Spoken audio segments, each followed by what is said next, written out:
kita belajar dari kitab Wahyu. Ayub ya, Ayub. Maaf. Ayub.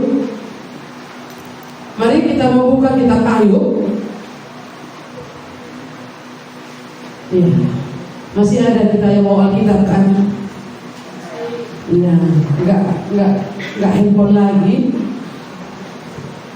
Enggak hanya handphone maksud saya, masih setia kita membaca Alkitab, membawa Alkitab.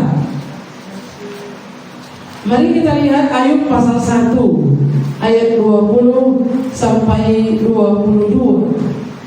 Ini pasal kita juga ada. Ya, saya harus membaca ini karena Alkitab ini masih kurang bagi saya. Kacamata saya ini masih kurang maksud saya.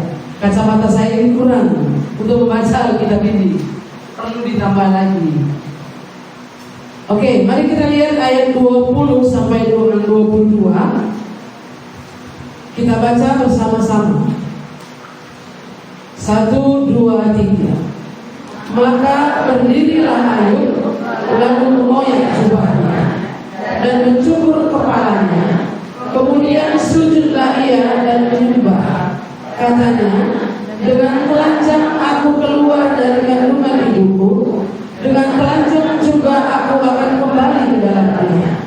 Tuhan yang memberi, Tuhan yang mengambil, terpujilah nama Tuhan. Dalam kesemuanya itu, Ayub tidak berbuat dosa dan tidak menuduh Allah berbuat yang kurang patut. Iya. Saya mau tanya Bapak Ibu, sampai hari ini, apakah kita merasa cukup puas dengan Tuhan? Ataukah kita itu merasa bahwa Tuhan tetap baik dalam hidup kita? Bagaimana? Puaskah kamu dengan Tuhan? Puas? Puaskah kita dengan Tuhan dengan segala keberadaan kita hari ini? Puas? Nah, kali kurang kalau Tuhan lain. Salahkan dulu Tuhan lain. Mengapa harus begini? Mengapa harus begitu dan sebagainya? Kita semua pernah baca tentang Ayub ataupun pernah dengar tentang Ayub. Apa yang Bapak Ibu tahu, saudara-saudara tahu tentang Ayub ini? Yuk, barisan sebelah sini. Apa yang saudara tahu tentang Ayub? Saleh. Apa? Saleh. Lalu apa? Jujur. Lagi. Menderita. Menderita. Banyak sukanya. Sukanya enggak? Ada. Menderita. Bapak? Menderita. Menderita. Iya, Ayub itu menderita. Yang paling menonjol bagi kita tentang Ayub apa? Ketaatannya. Hah? Ia mengalami kesusahan bukan karena dosanya, tapi akhirnya dia bagaimana? Ada juga dia masa-masa yang paling titik paling rendah. Teman-temannya dia merasa teman-temannya pun meninggalkan dia, teman-temannya pun menyalahkan dia. Kalau memang kau benar, nggak mungkin ini terjadi padamu. Itu yang dikatakan oleh teman-temannya. Dan Ayub itu mengalami titik yang paling rendah dalam hidupnya, sehingga dia katakan dan dia membutuhi hari kelahirannya. Tapi dia kembali ya, dia kembali. Ya, sekarang bukan apa kata orang, tapi aku telah melihat kemuliaan yang ada pada Tuhan itu yang dikatakan oleh Ayub. Iya. Baik, kalau pasal 1 ini kita melihat mengapa Ayub itu mengoyak jubahnya. Maka berdirilah Ayub lalu mengoyak jubahnya dan mencukur kepalanya. Kemudian sujudlah ia menyembah. Ini bukan hal yang gampang bagi Ayub. Apa yang terjadi dalam hidupnya? Apa saja kekayaan Ayub? Yuk kita Kita lihat pasal 1. Saya mau baca. Mari kita lihat kembali sedikit. Ada seorang laki-laki di tanah Uz bernama Ayub. Orang itu saleh dan jujur. Ia takut akan Allah dan menjauhi kejahatan. Inilah pribadi Ayub. Apa pribadinya? Saleh, jujur, takut akan Allah dan menjauhi kejahatan. 4 poin itu yang dimiliki oleh Ayub. Orang itu saleh. Kita masih banyak juga salahnya. Saya masih banyak salah-salahnya dalam hidup ini, dalam menjalani hidup ini. Nah, semua benar yang saya lakukan, masih banyak salahnya. Tapi Alkitab mencatat Ayub itu saleh. Saleh itu apa? Saleh. Apa saleh?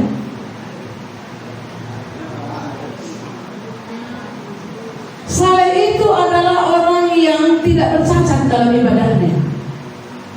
Saleh, anak yang saleh, soleh, gitu. Dan jujur. Ini Alkitab loh yang mencatat. Mungkin kita juga ada catatan. Oh, si Ayub itu orang yang jujur. Ia takut akan Tuhan dan menjauhi kejahatan. Inilah pribadi Ayub. Kalau orang memiliki pribadi yang demikian, dekat dengan Tuhan, akan diberkati Tuhan, akan dilindungi Tuhan, akan dipagai Tuhan. Ini yang kita pahami mungkin. Dan inilah yang memang kita rindukan. Tapi apa yang terjadi? Memang dia diberkati oleh Tuhan. Ia mendapat 7 anak laki-laki dan 3 anak perempuan. Ini di masa dia merupakan kebanggaan. Ada anak laki-laki, ada anak perempuan. 7 anak laki-laki, 3 anak perempuan.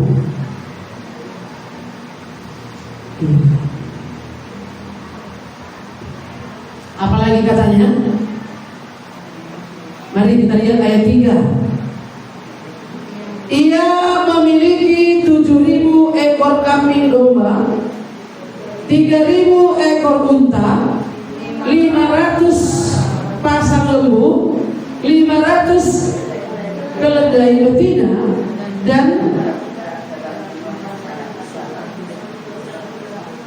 500 keledai betina dan budak-budak dalam jumlah yang sangat besar, sehingga orang itu adalah yang terkaya dari semua orang di sebelah timur.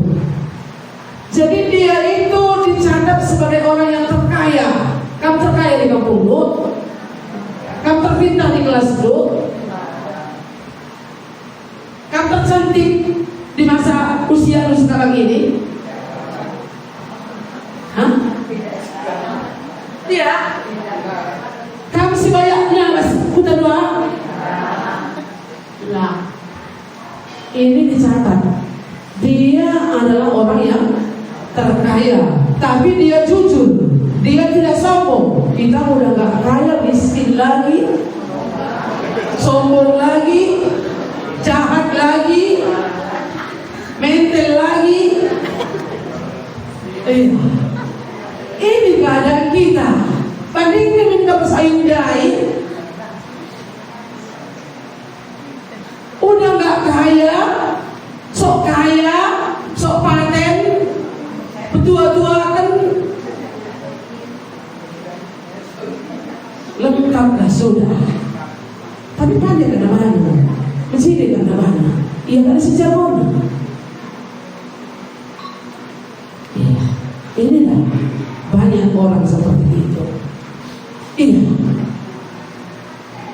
Ini diberkati Tuhan.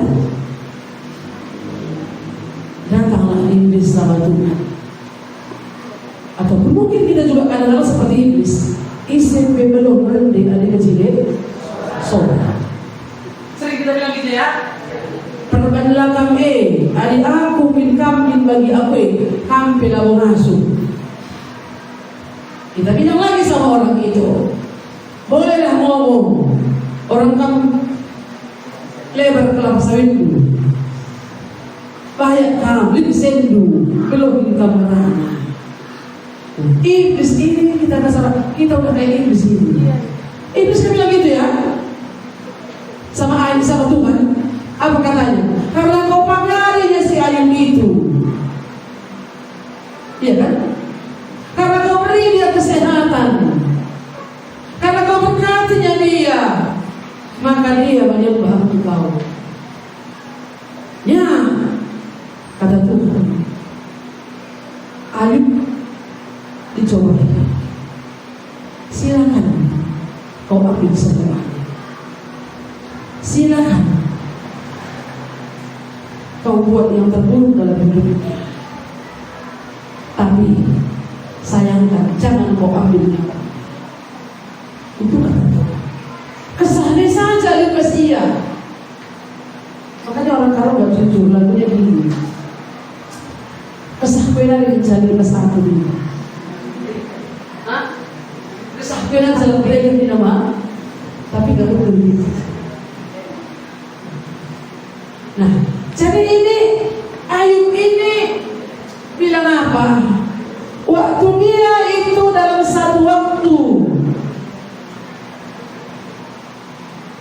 Satu lagi yang saya senang lihat ini ya. Setiap kali apabila hari-hari pesta telah berlalu, Ayub memanggil mereka dan memutuskan mereka. Keesokan harinya pagi-pagi bangunlah Ayub, lalu mempersembahkan korban bakaran sebanyak jumlah mereka. Sekalian, jumlah mereka sekalian. Sebab pikirnya, mungkin anak-anakku sudah berbuat dosa dan telah mengutuki Allah di dalam hati.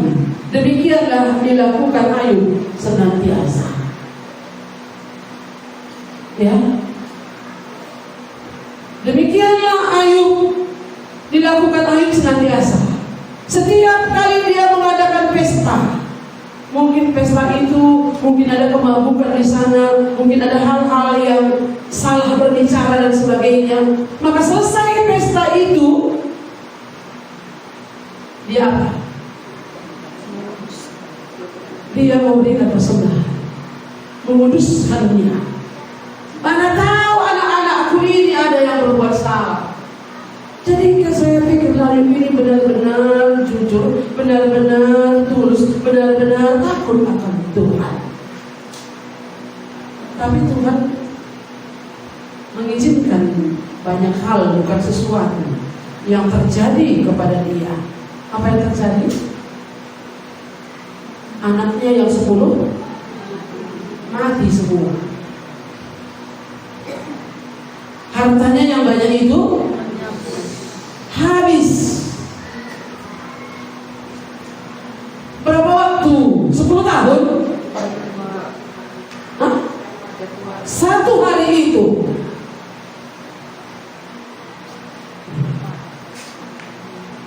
Jadi kemarin kan abang saya meninggal. 10 tahun yang lalu adik saya meninggal. Saya ingat 2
Bukan aneh tapi nyata.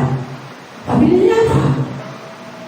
Ayub itu kehilangan anak 10, kehilangan seluruh harta bendanya, lembul, sada pe lembul dari gereja. Kan melakukan sianu, mati lembuna.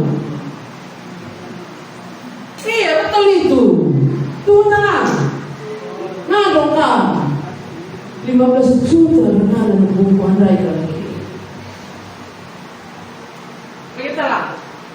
Iya kan? Lemas kamu langsung kan? Mati lembut sada. Tapi kadang mati. Saya waktu mempersiapkan ini, saya nggak tahu abang saya kemarin meninggal. Tapi temanya saya buat tetap menyembah di kala duka.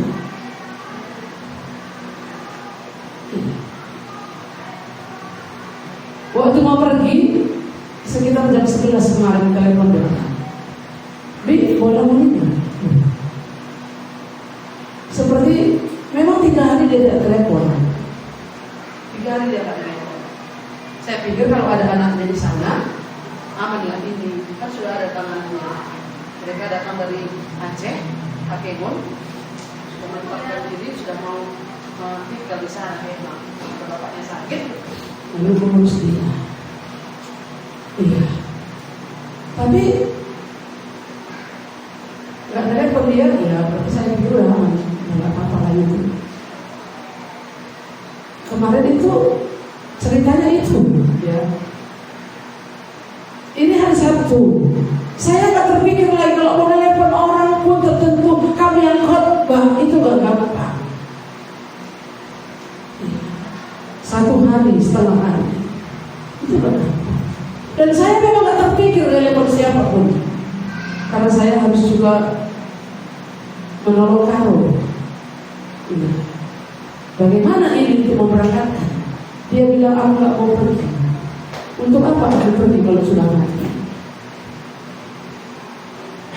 Saya merasa bersalah karena dia bilang gini, karena memang dibilang abang saya kemarin kali ini. Ya, dalam pikiran mama ini pasti nanti ini mati anakku lahir berina kan gitu. Saya yang merasa bersalah, maka saya minta maaf. Maka kalau maafkan aku, ampuni. Ya itu yang kemarin. Jadi lama waktu itu. Jadi saya tak terpikir bagaimana untuk menelepon pengurus dan semua siapa yang akan menggantikan saya di sini hari ini. Ya, jadi saya bilang sama Michael, karena Michael hari ini gak pernah berenang. Kalau kan besok waktu di sini mati, aku bingung. Pasti baginya juga gak gampang. Saya memang persiapkan ini, tapi maka serahlah seberapa mana pribadi. Saya pergi, dia juga tidak, nggak bilang iya dan nggak bilang tidak. Di perjalanan saya memikirkan Tuhan, kenapa saya harus buat firman itu? Saya nggak tahu. Tapi inilah yang Tuhan izinkan terjadi. Tetap melayani sekalipun dalam duka. Bisakah kita menyembah Tuhan di kala kita dalam duka? Bisakah kita mengatakan Tuhan terima kasih untuk semua? Terima kasih Tuhan untuk apa yang Kau izinkan. Ayub kehilangan harta bendanya. Ketika banjir di rumah di gereja ini, bagaimana ini tumbang semuanya, bagaimana semua sound system itu hancur semuanya. Kulkas itu saya menangis. Seperti seorang yang kematian. Semuanya habis waktu itu. Itu pun saya sedih. Begitu. Ketika adik saya Bapak Joshua meninggal itu kami lagi berdoa di sini. Tahun 2016 di bulan Agustus. 16 Agustus. Saya masih ingat itu. Karena besoknya 17 Agustus. Hari kemerdekaan. Jadi waktu jam 2 itu ditelepon sama Bapak Ram. Ya, berita itu dia seperti saya bilang sama Mama, ayo kita berdoa. Jadi kalau kuat, kami tidak bisa pulang-pulang nasi. Kemarin itu saya yang merasa bersalah. Kau juga yang menghibur saya. Jangan nangis, sudah selesai begini. Ya, tapi sampai yang kesedihan saya juga sering marah sama dia. Lalu kemudian saya sedih kenapa? Karena dia belum mengenal Tuhan Yesus. Itu yang paling dalam. Jadi duka itu yang paling dalam adalah itu. Bukan berarti saya tidak sampaikan firman Tuhan. Itu sudah berkali-kali. Ya bukan hanya lewat telepon, tapi juga tatap muka. Bagaimana kita tapi tetap memang anugerah saya mengerti. Tapi saya sadar bahwa pertobatan itu adalah anugerah. Itu adalah anugerah. Orang percaya itu adalah anugerah. Maka betapa bersyukurnya kita kalau kita boleh percaya kepada Yesus yang bisa membawa kita kepada hidup yang kekal. Itu yang paling syukuri. Ayub ini mengalami duka yang sangat dalam. Tapi dia bilang apa? Kalau tanda duka itu dia koyakkan jubahnya, dia koyakkan pakaiannya. Tadi dikatakan, maka Ayub berdiri lalu mengoyak jubahnya. Mengoyak jubahnya.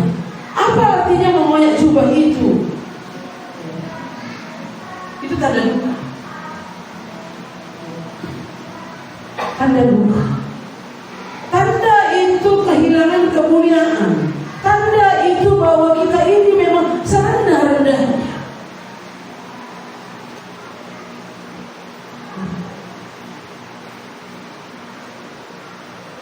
Mengoyak jubah, robek hati oleh karena kehilangan. Ya, kehilangan yang sangat-sangat mendalam. Apakah itu kehilangan harta? Apakah kehilangan uang? Apakah kehilangan orang-orang yang kita kasihi? Dalam perjanjian lama seringkali dicatat dalam Alkitab ini bahwa kalau mereka dalam keadaan berduka, mereka mengoyakkan jubah, mencukur kepalanya. Bukan tanda sial, tapi mencukur kepala itu adalah merupakan satu bagian bagaimana kerendahan hati.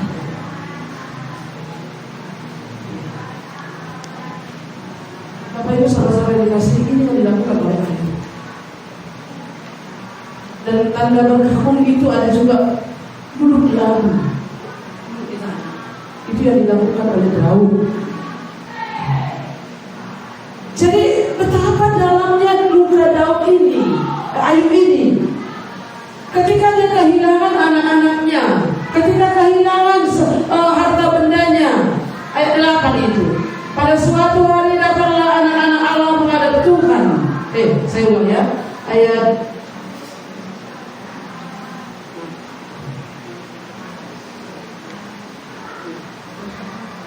13. Pada suatu hari ketika anak-anaknya yang lelaki dan yang perempuan makan-makan dan minum anggur di rumah saudara mereka yang sulung, datanglah seorang pesuruh kepada Ayub dan berkata, sedang lembu sapi membajak dan keledai-keledai betina makan rumput di sebelahnya, datanglah orang-orang Sheba menyerang dan merampasnya serta memukul penjaganya dengan mata pedang. Hanya aku sendiri yang luput sehingga dapat memberitahukan hal ini kepada Tuhan. Jadi dirampok semuanya, itu habis semuanya. Apa tadi? Sapi ya, sedang membajak, dirampas oleh orang-orang Sheba ini, dicuri, dirampok, mengalami perampokan. Kalau kita dengar pun saya, si anu dirampok di sana. Nah, kalau kita kan begitu ya, mamamu dirampok di sana, kena copet misalnya. Lalu ayat 16, sementara orang itu berbicara, datanglah orang lain dan berkata, api telah menyambar dari langit dan membakar serta memakan habis kambing domba dan penjaga-penjaga. Hanya aku sendiri yang luput sehingga aku dapat memberitahukan hal itu kepada Tuhan. Sementara orang itu berbicara, datanglah orang lain yang berkata, orang-orang Kasdim membentuk 3 pasukan. lalu menyerbu unta-unta dan merampasnya serta memukul penjaganya dengan mata pedang. Hanya aku sendiri yang luput sehingga dapat memberitahukan hal ini kepada Tuhan. Sementara itu berbicara datanglah orang lain dan berkata, anak-anak Tuhan yang lelaki dan yang perempuan sedang makan-makan dan minum anggur di rumah saudara-saudara yang subur. Maka tiba-tiba angin ribut tertiup duri bertiup dari seberang padang gurun. Rumah itu dilandanya pada 4 penjurunya dan roboh menimpa orang-orang muda itu sehingga mereka mati. Hanya aku sendiri yang luput sehingga dapat memberitahukan hal ini kepada Tuhan. Satu hari itu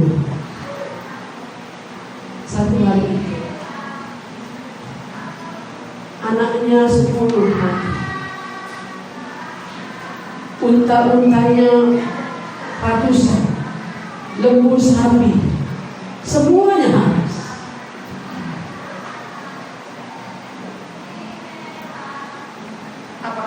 Apa kata Ayub? Ayat 20 ini tadi. Apa katanya?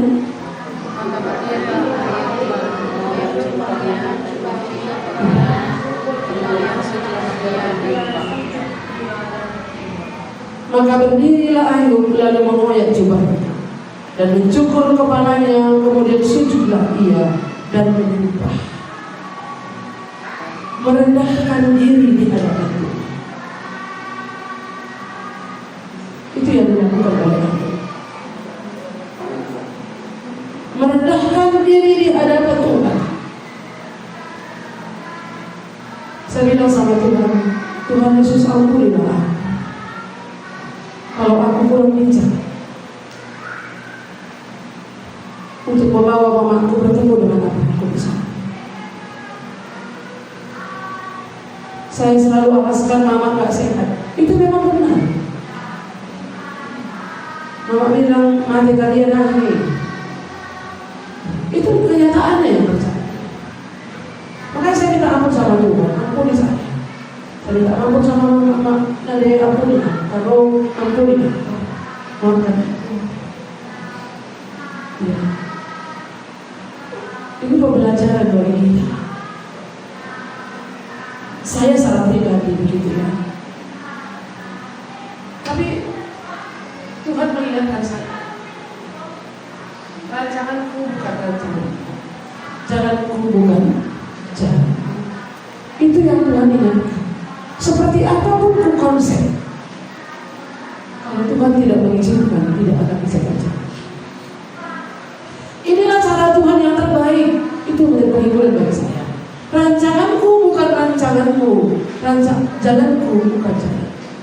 Tidak bisa kita atur dalam semua proses apapun yang terjadi dalam hidup kita, dalam keluarga kita. Tidak bisa kita katakan. Tapi ketika masa ini ada, ketika masa ini datang, ketika luka itu datang, ketika masalah itu datang, apakah kita masih sanggup untuk menyembah Tuhan? Apakah kita masih sanggup berkata, terpujilah Tuhan? Ini yang saya selalu lihat Ayub ini. Terpujilah Tuhan. Dalam kesemuanya itu, Ayub tidak berdosa dan tidak menuduh Allah berbuat yang kurang patut.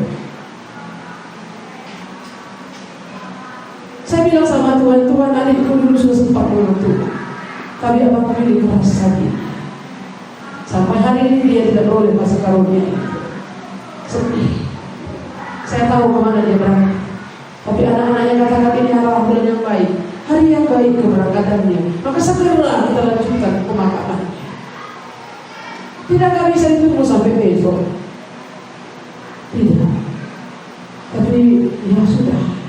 Gak ada lagi gunanya kita lanjutkan apapun. Tidak lagi satu buat ibu dari Malaysia untuk tiba di sini. Tidak bisa lagi. Tidak bisa dilakukan. Inilah bulan yang baik. Harusnya terjadi.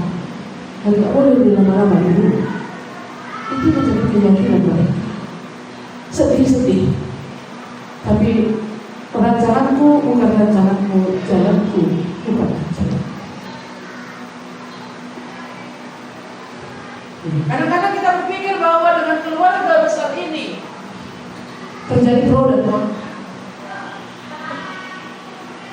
Tapi harus kita belajar bagaimana Tuhan memimpin kita, bagaimana Tuhan supaya kita tidak berdosa dalam hal itu.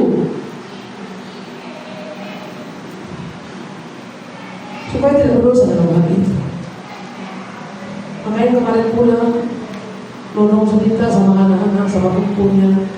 Ya sudah selesai, bapakmu sudah selesai, jangan kalian berubah. Itu saja pesan.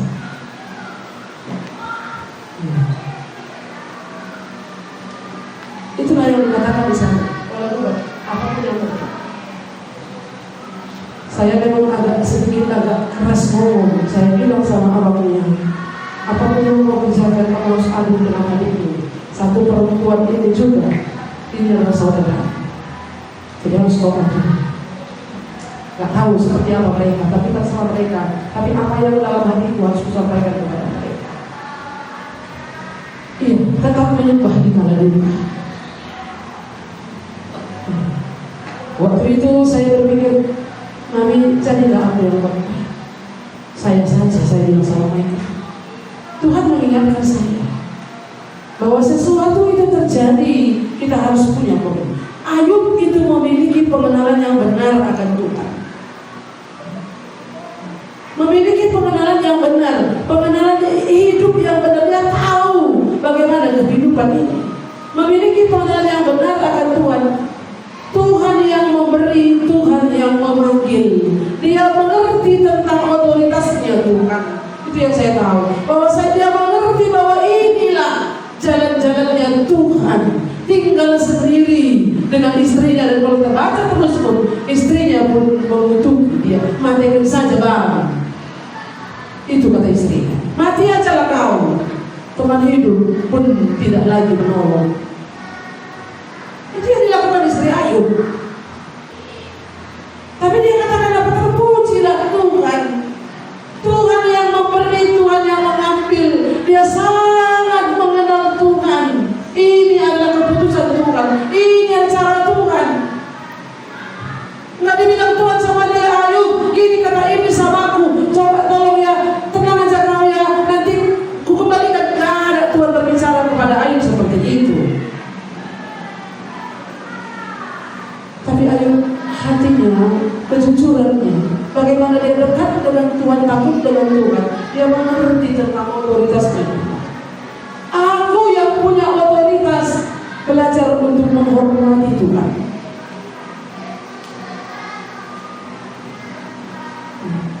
Belajar untuk menghormati Tuhan.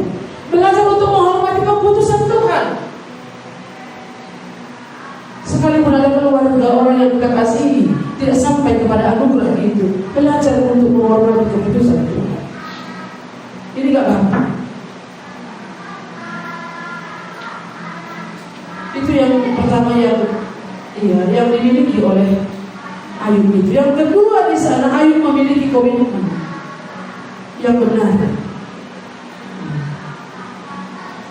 Ketika ia kehilangan semuanya, ia tidak pernah terpujilah Tuhan. Tuhan yang memberi, Tuhan yang mengambil. Dengan telanjang aku keluar dari kandungan ibuku, dengan telanjang juga aku akan kembali ke dalamnya. Tuhan yang memberi, Tuhan yang mengambil. Terpujilah nama Tuhan. Maksudnya kepada Tuhan. Dengan telanjang dulu aku keluar dari rahim ibuku, maka dengan telanjang juga aku kembali kepada Tuhan yang memberikan kehidupan kepada aku. Kain, pekri, dali, kambing 500, sapi, kambing domba, unta-unta dan sebagainya itu ribuan. Anak 10 orang, harta yang begitu banyak, semuanya diambil oleh Tuhan. Kain itu ya, semua diambil oleh Tuhan.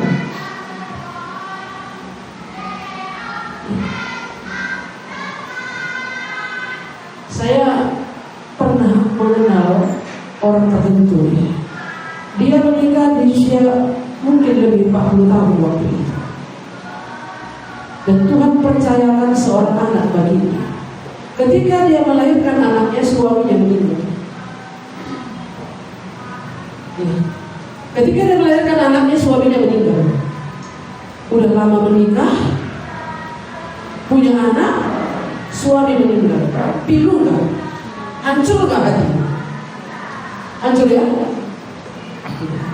Ketika anaknya ini dewasa, meninggal mamanya, tinggal sendiri. Dan ketika anak ini menikah, dia yang meninggal tanpa meninggalkan anak. Ini kehidupan. Manusia Rina bukan gak ada harta. Itu artinya harta itu gak kekal. Kalau ini gak ke surga, betapa sedihnya, betapa malangnya nasibku. Ini baru cocok katakannya, betapa malangnya nasibku. Makanya ketika kita datang kepada Tuhan, ketika Tuhan menyelamatkan kita, mari kita sembah Dia, mari kita puji Tuhan, mari kita bawa hidup kita kepada Tuhan. Harta pun banyak, semuanya akan tinggalkan, semuanya akan habis. Waktu kalau Esther acara pengumuman di sana, saya pagi-pagi berangkat, jam 11 saya sudah harus berangkat. Saya nggak bisa mengikuti teman-teman. Lalu kemudian saya pulang, tetangga kita meninggal depan. Tetangga ini saya ini.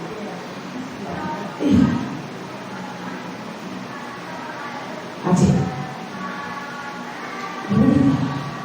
Saya waktu di depan nunggu angkot di bidang tukang rumahnya, kok ke Aceh juga? Oh iya, kapan? Itu baru saya datang malam. Saya lari di sekitar. Saya perlu di sini.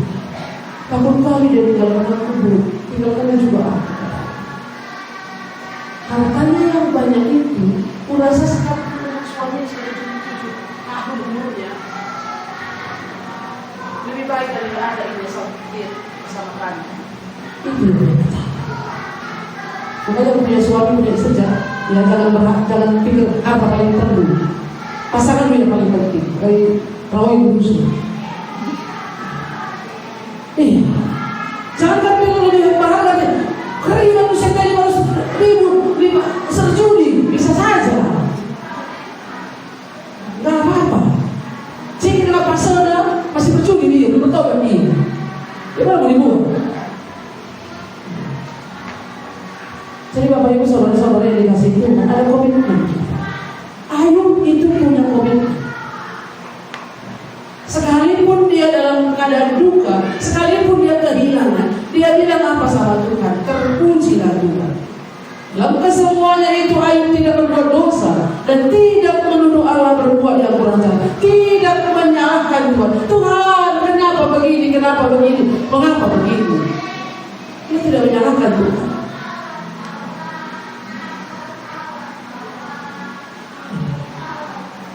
Sebenarnya mereka di sana masih membutuhkan kami di sana. Anak-anak di sana belum selesai. Bukankah mereka harus dirangkul? Bukankah mereka ini antar saudara ini mereka lasiakan anak abang muda terluka? Bukankah kami harus butuh di sana? Tapi yang komitmen itu ini mengingatkan saya. Sakit kali ya jadi hamba Tuhan ini kami mati pula. Karena bagi itu sudah selesai. Tetap menyembah di kala duka. Ini belum pernah saya alami. Saya buat tema ini sendiri, tapi ini Tuhan izinkan terjadi. Dalam situasi apapun, punya komitmen. Ini bagian yang Tuhan suruh bersama. Jadi mari kita belajar kepada Tuhan lewat Ayub ini. Kehilangan segala-galanya, tapi tetap hidup memuliakan Tuhan. Sekalipun ada fase pernah dia merasa titik yang menurut, tapi Tuhan membangkitkan dia. Inilah tandanya dia ini adalah orang yang takut akan Tuhan. Jatuh dalam titik yang terendah itu manusia. Maka kalau saya merasa diri saya bersalah, kalau saya merasa diri itu saya kecewa, kecewa itu fase yang paling rendah, itu wajar. Tapi bukankah Tuhan kembali berbicara kepada kita? Apa yang harus kita lakukan? Apa yang harus kita buat lewat semua? Tetap komitmen untuk boleh melayani Tuhan. Tetap komitmen untuk menyembah Tuhan. Maka jangan lagi bilang kalau ngantuk cuma gara-gara kerja tahun, pola Erwan janganlah beribadah. Jangan itu membuat kita tidak menyembah Tuhan. Jangan mati anak kucing P. Itu yang membuat kita tidak menyembah Tuhan, tidak melayani Tuhan. Izin aku ya begini. Ya, mari komitmen ikut Tuhan, layani Tuhan dalam hidup, dalam segala situasi. Kalau memang masih memungkinkan. Jadi ada yang mati mau hantar buat kita dari rumah gereja kita, nggak segitu. Tapi ada pernah saya baca, ini bukan apa ya, bukan cerita, tapi ini fakta. Anaknya sudah sekarat dan anak itu meninggal. Tapi mereka beribadah, mari kita pergi dulu ke gereja, mari kita beribadah. Karena jadwal saya hari ini khotbah. Hari ini pun mereka berangkat. Setelah khotbah dia katakan, Bapak Ibu saudara-saudara, anak kami di rumah sudah meninggal dari ketinggalan. Apa yang terjadi Bapak Ibu? Ketika mereka pulang, anak itu hidup. Ya, itu luar biasa. Tapi bagaimana dia bisa komitmen dalam hal itu? Saya belum berani kalau seperti itu. Kalau sudah bahaya di situ, pergi kasih ibadah dari semua. Mungkin kita pada ibadah sepeda. Saya karo lah, bukan apa ini ya, hari Minggu. Langsung kita ibadah. Kalau sudah menghadap Tuhan, pasti kami bikin ibadah di sini, penghiburan langsung kan begitu ya. Kalau seandainya seperti itu, karena ya orang semua itu kalau menuntut orang bapak itu, tapi dia yang pergi. Pulang dia anak itu. Bapak Ibu saudara-saudara yang dikasihi Tuhan, mari kita menyembah Tuhan itu bukan dikala kita dalam suka. Menyembah Tuhan itu bukan dikala kita itu enjoy kita. Menyembah Tuhan itu, beribadah itu bukan dikala situasi aman, tidak. Lalu mati kalau sebulan mati sedikit di gereja. Lah siapa bisa naik ke gereja? Ini kan tak pas. Apa sih salah Tuhan? Ayub dalam kesemuanya itu dia tidak menuduh Allah berbuat yang kurang patut. Dia tidak berdosa kepada Tuhan dalam situasi yang demikian. Kalau kita tahu, mari kita berdoa. Bapa di surga, terima kasih untuk firman-Mu. Firman-Mu ini Tuhan yang untuk dibaca. Ketika kami memposisikan seperti ini, kami seperti Ayub. Apakah kami mampu seperti Ayub hidup?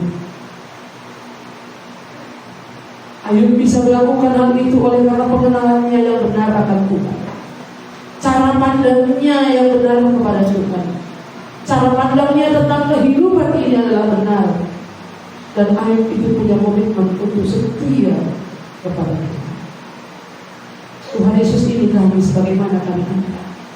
Kami jauh dari pribadi Ayub. Kami adalah orang yang terbatas. Kami orang yang lemah ya Tuhan. Tapi Engkau mengajari kami hari ini bagaimana kami hidup sebagai orang percaya. Anugerah yang terbesar Engkau sudah berikan bagi kami. Keselamatan jiwa kami Tuhan Engkau sudah berikan bagi kami. Kami sangat jauh dari iman Ayub. Ini kami Tuhan sebagaimana kami ada. Tapi hari ini Tuhan Engkau mengajari kami bagaimana kami tetap memiliki komitmen mengikut Tuhan, memiliki komitmen untuk menyembah Tuhan. Bagaimana kami ini memiliki cara pandang yang benar dalam kehidupan ini. Bagaimana kami Tuhan memiliki pengenalan yang benar akan Tuhan, bahwa rancangan Tuhan bukan rancangan kami. Oleh sebab itu ketika kami pun mengalami duka, ketika kami mengalami situasi yang sulit dalam hidup kami, bukan itu alasan kami untuk tidak melayani Tuhan. Bukan itu alasan kami untuk tidak menyembah Tuhan. Kami tahu Tuhan itu adalah hal yang sangat berat bagi kami. Tapi Tuhan memampukan, Tuhan Allah yang besar itu akan menolong, akan memberikan kekuatan kepada kami anak-anak. Terima kasih Tuhan untuk firman-Mu. Teladan Ayub yang begitu besar. Tidak gampang bagi kami untuk melewati kalau situasi terjadi dalam hidup kami. Bahkan kami Tuhan sangat-sangat tidak menginginkan apa yang terjadi dalam hidup Ayub itu bagi kami. Tapi bukan kehendak kami yang jadi, kehendak-Mu yang jadi. Rancangan kami, rancangan-Ku bukan rancangan-Ku, jalan-Ku bukan jalan Tuhan. Oleh sebab itu Tuhan kami berdoa, mohon Tuhan, kami bisa melewati semuanya. Kami bisa Tuhan memahami firman-Mu. Kami bisa Tuhan menerima firman-Mu. Kami bisa Tuhan tidak berdosa dikala kami keadaan kami yang sangat sulit. Mungkin kami dalam titik yang paling rendah, biarlah kami tidak berdosa. Inilah doa kami. Terima kasih Bapa di surga, terpujilah Engkau Allah kami. Dalam nama-Mu kami berdoa dan mengucap syukur.